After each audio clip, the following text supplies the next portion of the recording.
Hi, this is William Ramsey. Welcome to William Ramsey Investigates. On today's show, I have a very special guest. He's out here in California with me. His name is Clair Burrill. Last name is spelled Burrill. First name Clair, Clair. He's just published a book, March 6th, 2025. The full title is Attorney to the Stars, a Memoir. And it's really interesting. It has a lot of great names that you've probably heard. Maybe you haven't heard, but if you've heard of John Candy, the Rolling Stones, Pat Benatar, and her husband, Phil Giraldo, and Mitzi Shore, and some of the Bill Withers. And you'll see Bill Withers here if you're watching this on Rumble, X, or Rockfin. You'll see his website, which is his full name, author.com. And it is on sale now, and there will be a hardcover that'll be out in about a week. But he can talk more about, we were talking a lot in the pre-show about all the stuff he knows. He can talk more about that. So Clair Burrill, welcome to the show. Thank you very much, Bill. So for people who may not have heard of you, you had a long kind of decades-long career here out in California as an attorney.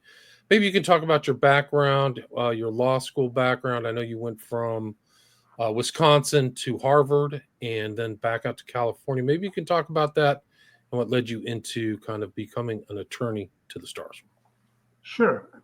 I can tell you I grew up in a small town in Wisconsin, Plymouth, Wisconsin, small town. one of the chapters in the book talks about where I came from, a little bit about how I wound up going to Harvard. There's an interesting little twist in there about how the interviews are done and how they select people. I was very fortunate to be and to be accepted into Harvard for the class of 1966. And I also was fortunate enough to go to Harvard on a Navy ROTC scholarship. So after I graduated in 1966, I spent 4 years as a commissioned officer in the United States Navy. There's a chapter in the book about some of my escapades, if you will, while I was in the Navy. Part of what happened in putting all of this together was I consider myself to have, like, when I look back, I have like five basic passions. I have a passion for my wife and my family and so forth, of course. I've always had a very, very eager interest and have participated in the music, presentation, performance of music. So I love music. I put it together with law when I decided to go to law school. I've always liked games and cards. So there's some chapters in the book about my experiences and adventures in all of these areas. And then finally, I took up golf later years. And so there's some golf stories in the book as well. The principal thing about putting the whole book together started when I just started putting down some of my stories for my family. And then that grew into something else, of course. Right. So you you had actually traveled, like, for a lawyer, you were traveling went to South America, Montevideo, and to kind of other sites. It's pretty cool that you actually had time around to go see the world, right? Before you started practicing. Yes, my little trip down to South America, which is another, I think, interesting chapter, because I met some very Colorful, entertaining individuals on my trip to South America. What we in the military call a boondoggle, which means you're supposedly going there on a military mission, and it turns out to be quite a nice personal, almost vacation type situation. That's covered in the book, and I think it has some interesting little tidbits in there that make it interesting. Yes, and when I was finally graduated from law school, got my law degree, I took a job with a large law firm in Cleveland, Ohio, and I was comfortable there. But I got back in touch with a classmate of mine from Harvard who had graduated the year before me and gone to law school, and he was working in New York in an entertainment law firm. And he and I had spent 2 years at Harvard playing in a rock band at various locations all over New England. And he went on to follow in the entertainment world. And when I found out that he was transferring out to California to run the California office for the New York law firm, I became interested in possibly joining him. He invited me to do so. I flew to New York. I met everybody, and I left Cleveland with my family, traveled to Southern California, and joined him. His name is Jerry Margolis. There's a couple of chapters in the book about our relationship and our togetherness, if you will, from starting at Harvard as undergraduates and becoming law partners in a law firm, entertainment law firm in Southern California. Right, but you were kind of located right in the center of things on Sunset Boulevard, so it wasn't kind of. I think you would probably be at the center of the bullseye for a lot of kind of maybe Hollywood things that are going on right next to Beverly Hills, isn't that right? West Hollywood. Yes, we were right where today West Hollywood meets Beverly Hills, in an office building there, practically in Beverly Hills, right on the edge where they meet. And yes, it was a real significant center of what was going on, if you will, in the entertainment business.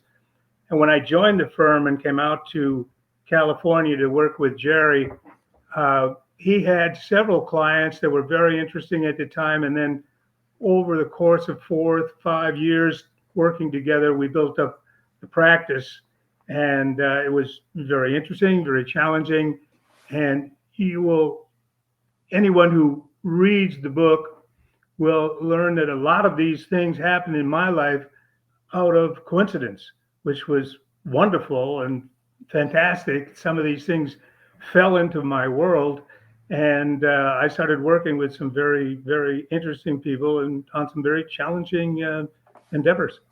Right. I mean, you almost like came out to California, like they say in the law, you put out your shingle or something like that. It had that kind of feeling like, we'll just see what walks in the door today. And that's kind of like what you said happened, right? Like you just picked up different clients. Absolutely. I mean, the very first chapter talks about one day when I'm sitting in my office, a guy shows up. He has no appointment, but he wants to see a lawyer. Everybody else is at lunch except me and the receptionist. So I say, oh, I'll go out there and see who it is. Well, lo and behold, it turned out to be John Candy. Amazing. And so you had these relationships with these noted entertainment figures for a long period of time. What was it like meeting and being with John Candy? Unfortunately, he passed away young, right? Yes, he did. And when he walked into our office looking for legal assistance, he was yet to be really known. He was well known in his home area of Canada, of course, and he had been on a successful Canadian television program called SCTV. And I do have another chapter in the book that talks about how that Canadian group and that Canadian production called SCTV wound up going to late night NBC television. And from there, it sprang into literally careers for a lot of young people who had originally been in the either the Chicago or the Toronto Second City Troupe, SCTV standing for Second City Television. And there's names like Eugene Levy and Catherine O'Hara, John Candy, Martin Short. They all came out of that same SCTV group that I fortunately got to work with very closely because John Candy walked into my office one day. Wow, that's amazing. I mean, yeah, those guys, when I was a kid, I used to watch, they used to have SCTV on after Saturday Night Live. So if you could really stay up late, you could watch that. But yeah, there's all around, like Eugene Levy, like my wife and kid love that one. Was it Schitt's Creek or whatever? Right. So they're still around.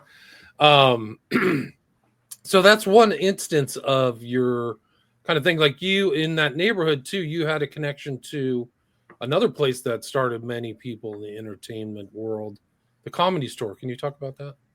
Yes, this is another situation where I was sitting at my desk and our office manager was tending the phones. Everybody else was at lunch once again. And she burst into my office and said, I just got a call from Mitzi Shore's assistant at the Comedy Store, and Mitzi Shore needs a lawyer.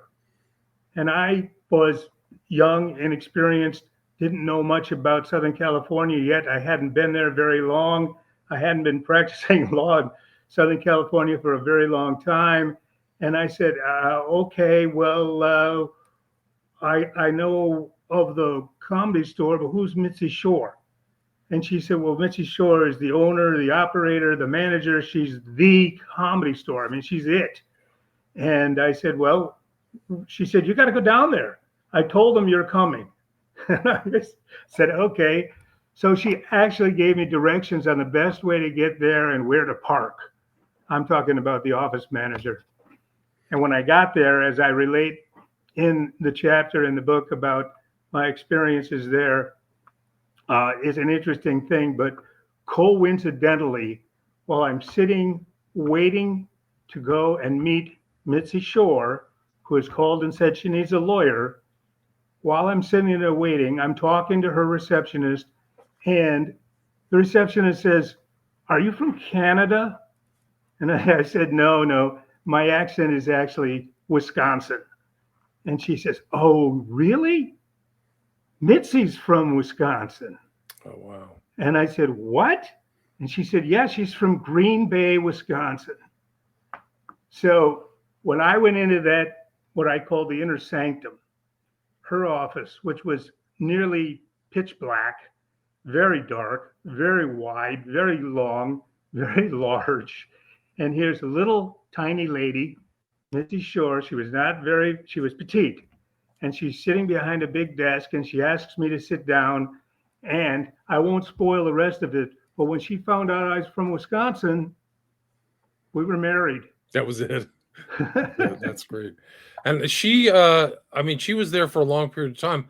I mean, your relationship with her was a long one, wasn't it? Yes, it was. And one of the things we did was we produced the 20th anniversary, the 25th anniversary, the 30th anniversary of the Comedy Store for HBO. And she would have all of the people who had honed their comedic skills on the stage in the main room of the Comedy Store come back, and they would do it gratis, of course. And we would tape these anniversaries of the Comedy Store in the main room.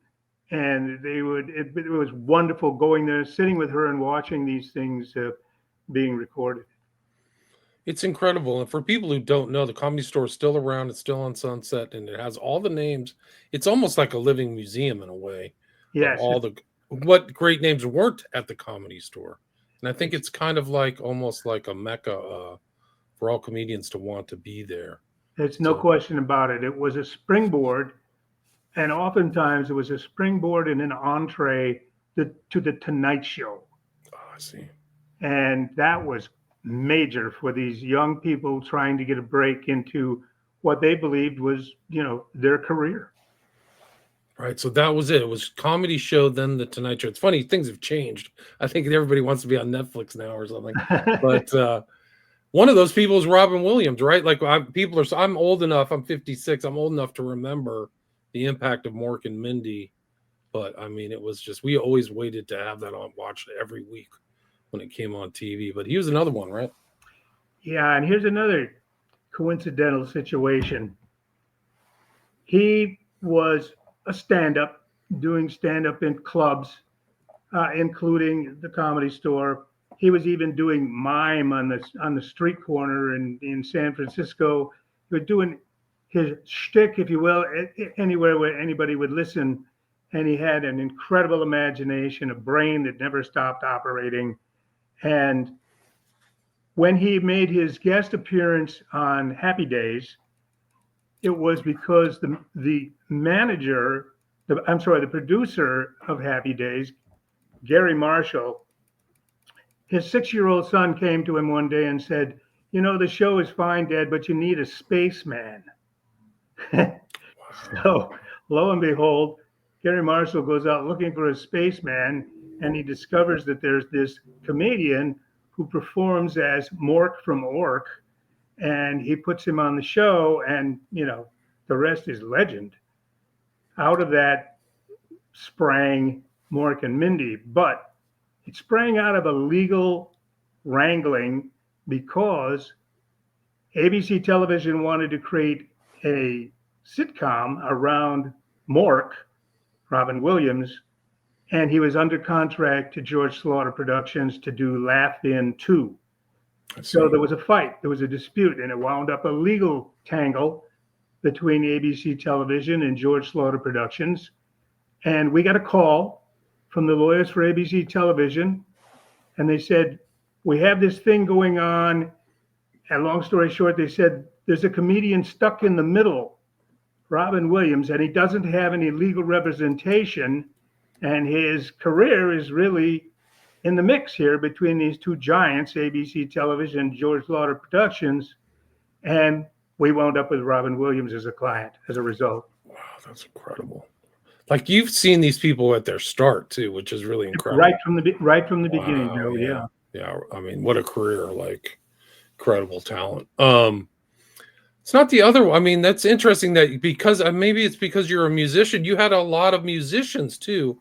Maybe some that I wouldn't expect, like Waylon Jennings, like people in the country world, or even I don't know how you would typify Bill Withers. I think. Bill Withers was an incredibly wonderful human being, generous, very articulate, very smart, and very funny. He had a great sense of humor.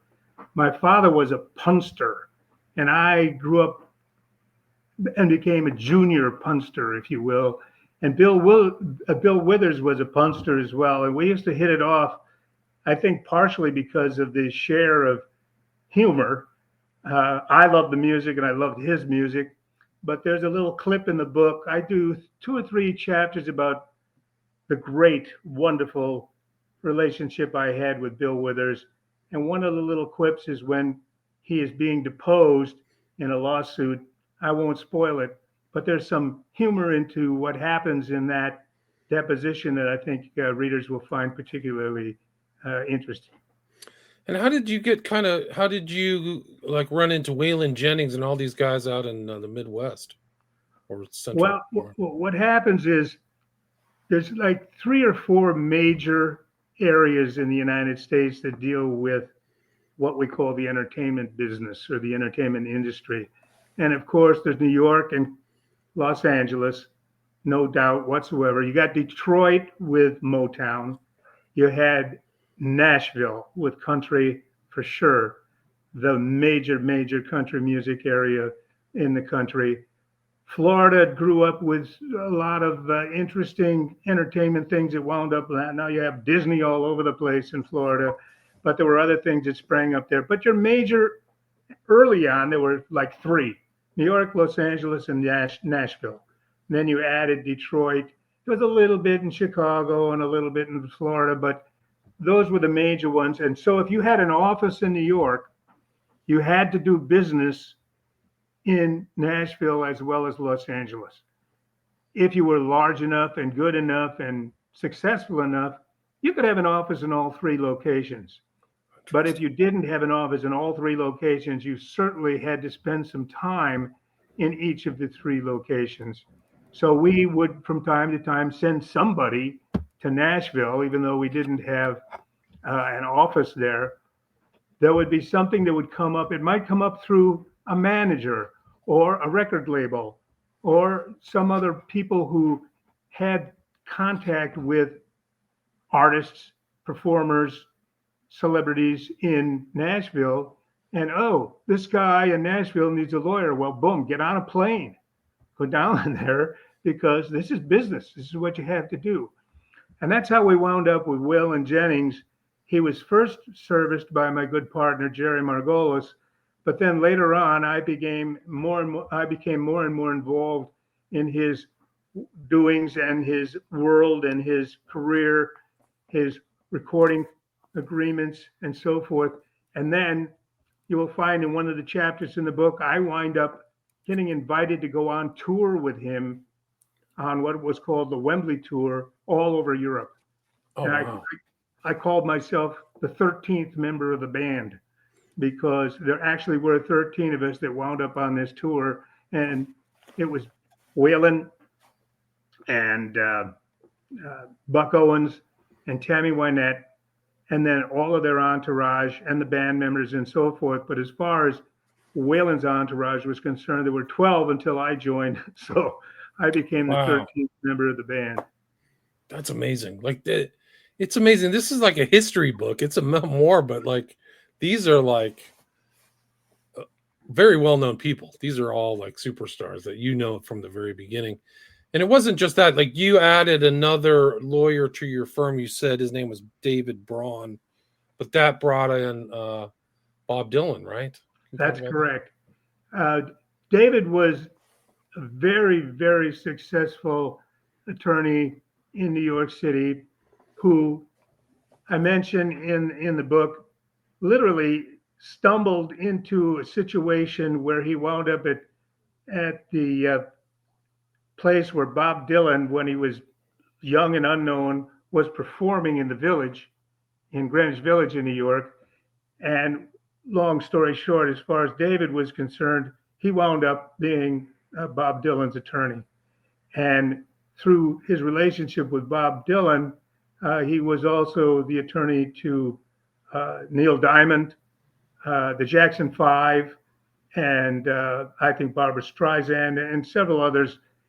And he bounced around a lot because he was very successful, and he didn't stay. I don't know why. I never talked to him about what his personal movings were, but he bounced around a lot and wound up in Southern California, left the law firm he was with in New York, joined a law firm in Southern California, wasn't particularly happy there, and eventually came over and joined us. And that's when I was able to meet actually one of my most admired celebrities, if you will, performers, musician, songwriter, Bob Dylan.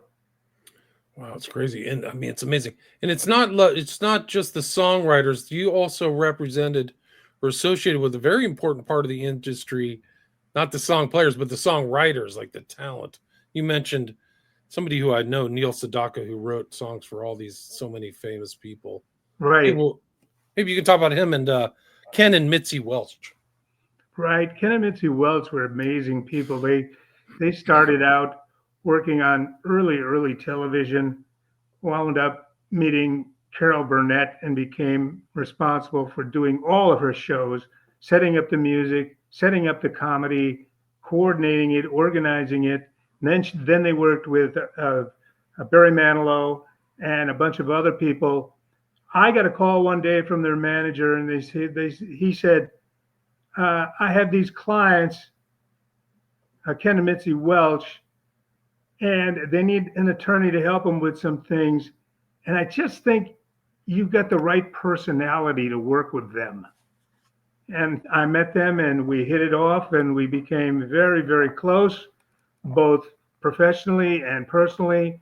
And there's a chapter in the book about them and some interesting things that happened when my wife and I went to a concert with them in Las Vegas. Yeah, no, it's incredible. And those people need a lot of contracts. There's a lot of very important business contracts and business negotiations behind the scenes and royalties. Maybe you can talk a little bit more about the nuts and bolts of what it's like to practice as an entertainment lawyer. Sure. The two principal areas that you work in are negotiation and litigation. And in our firm, we had guys who did more litigation than negotiation and vice versa. I did principally negotiation, but from time to time, depending upon what the matter was or who the client was who was involved in litigation, I would get involved in litigation as well. And there came a time when I became particularly, I would say, skilled at dealing with copyright infringement lawsuits where songwriter clients of ours, some of their music had been, shall we say, used without permission. And so we go after those people who use copyrighted and protected music without the literally required written license. So if you want to use my song, you have to have a written license from me or from the copyright proprietor if it happens to be somebody other than me. But you have to have a written license in order to use my music. And you won't be surprised. And when you read the book, you'll see time and time again, there are people who just think they can get away with it. They can just copy music or use music and not have to look over their shoulder. But if they're successful in particular, they're going to hear from us. They're still happening today, Claire. It's still happening. Absolutely. Marvin Gaye, I hear stories of all these old classic guys getting lifted, their music lifted, and people making a lot of money off it too. It's not a joke. No, it's not. And in the age of technology, it is really far, far more complicated today than it was 20 years ago. I mean, once upon a time, the only thing you had to go by to argue that something had been infringed upon, some copyrighted music had been infringed upon, was the so-called deposit copy that you would deposit when you registered the copyright with the United States Copyright Office. Then you advance into sound recordings, and then you advance into now streaming and downloads and ringtones and all of these things. It's far, far more complicated and technical today. I can tell you one little tidbit that is not in the book. I did a copyright litigation infringement case, and we had to have somebody do an analysis of the underlying drum track on this particular recording of a copyrighted musical composition and sound recording. The guy was located in Nashville. We found him, and he called up and said, "This definitely is the same drum track that was taken from your recording and used on their recording, the infringers, the alleged infringers." And he said, I said, "How can you tell it's the same drum track?" And he said, "Because I isolated the drummer's breathing." Wow. And there are no two drummers that breathe the same. Wow. Unbelievable. That is unbelievable. But that's what happened. I mean, that's the kind of stuff that happens. It happens also with like a lot of writing too. Scripts get ripped off. Oh, yeah. There's a lot of that stuff going on in the background that may not make it all into the papers or reported on, but that's... And there's experts who work in this area who their livelihood is based on comparing music. You send them your sound recording and their sound recording, and they do the comparison. Or you send them your musical composition in words and music and lyrics, and they compare it to their music and lyrics. And it's amazing. And oftentimes, if you get into a full-blown trial in a copyright infringement lawsuit, you wind up with several experts on the witness stand on both sides. And it becomes a real interesting back and forth. And it's left up to the jury to decide what really went on here. Wow, incredible. Can you talk about the record plant and the importance of it in that kind of time frame with the technology like that? Because people today with like home studios may not understand kind of how important some of these brick and mortar recording areas were. The record plant on 3rd Street in Los Angeles was the place to go to record records for record companies, particularly in the rock area, but in every area, it was the place to go. It was the premier recording studio for many, many, many years. It does not exist today because exactly what you mentioned, Bill, and that is that you can do all of the things you used to be able to do and be required to do in a full-blown engineered recording studio. You don't need all of that anymore. You just don't need that anymore. But there was an era when the only place to record was the record plant. And fortunately, we were the attorneys to the record plant. And I mentioned in a book, a couple of chapters on the record plant, I mentioned loving to go down there and meeting with Chris Stone, who was one of the co-owners and the manager and the business maven of the record plant.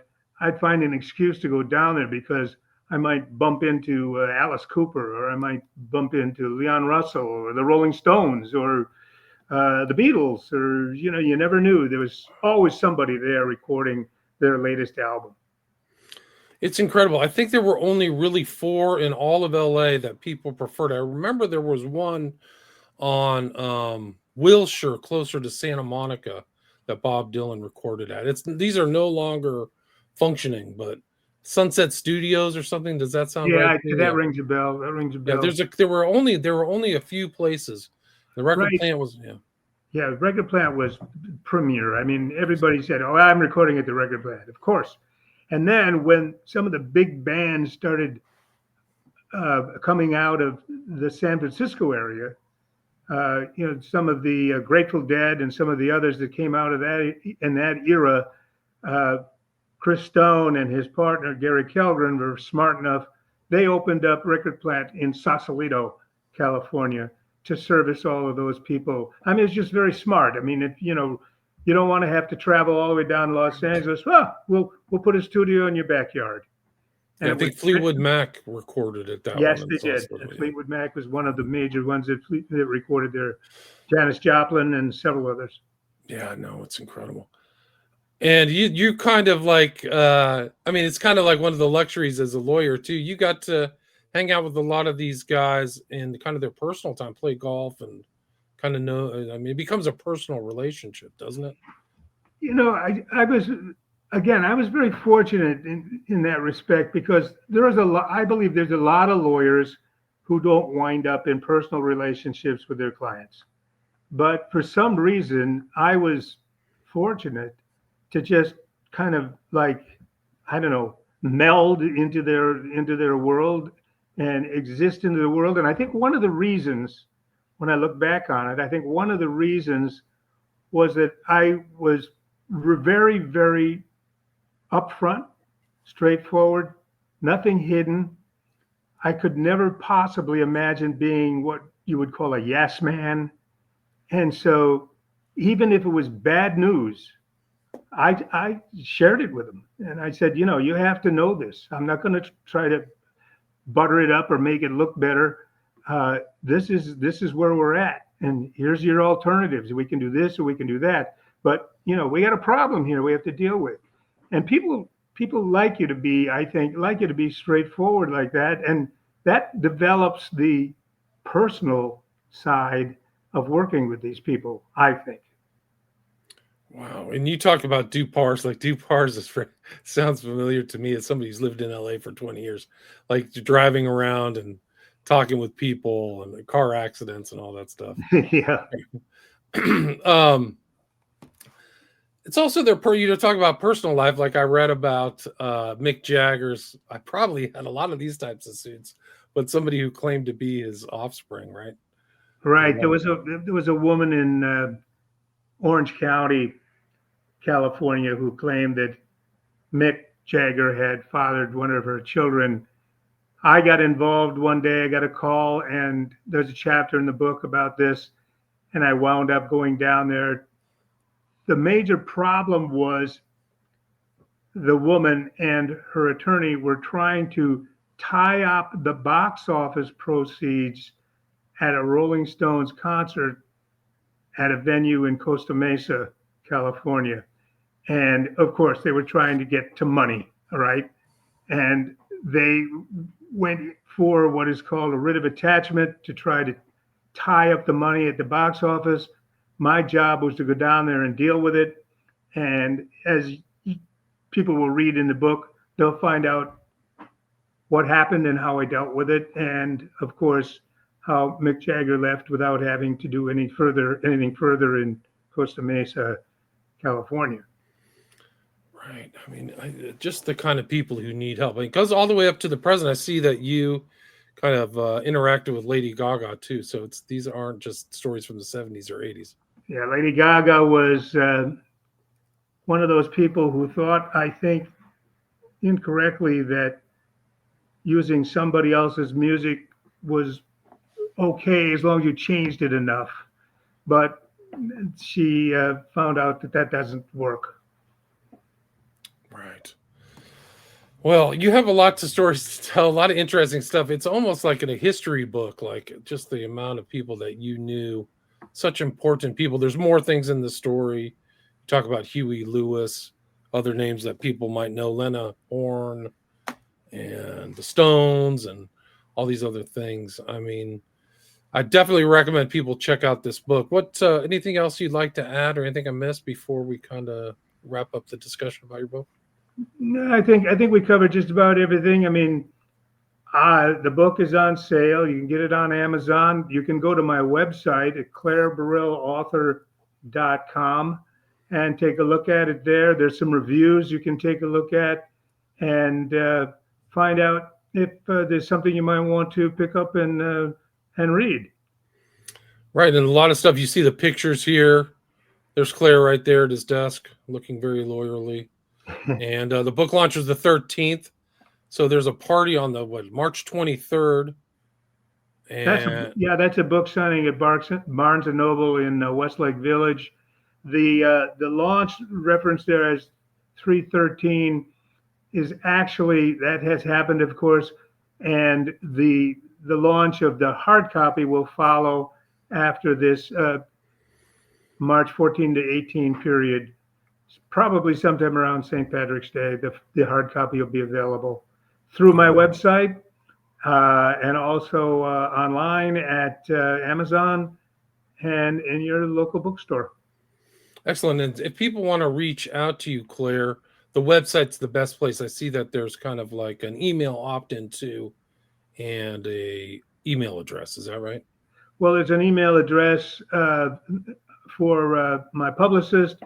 There's of course, I don't think they have it on here, but again, my website is clairburrillauthor.com, and I do not have a problem. Anybody wants to contact me through the website, I'll respond. No problem. Gotcha. And you do have links to social media, things like that, Facebook, X, Yes. and all these other great stories. Like, it's really an amazing book. And thanks so much for your time and congratulations on the book. Again, the author's name is Clair Burrill, Burrill, and the full title of the book is Attorney to the Stars, a Memoir. So thank you so much for your time, Clair. Thank you, Bill. All right, stay there. Stay there.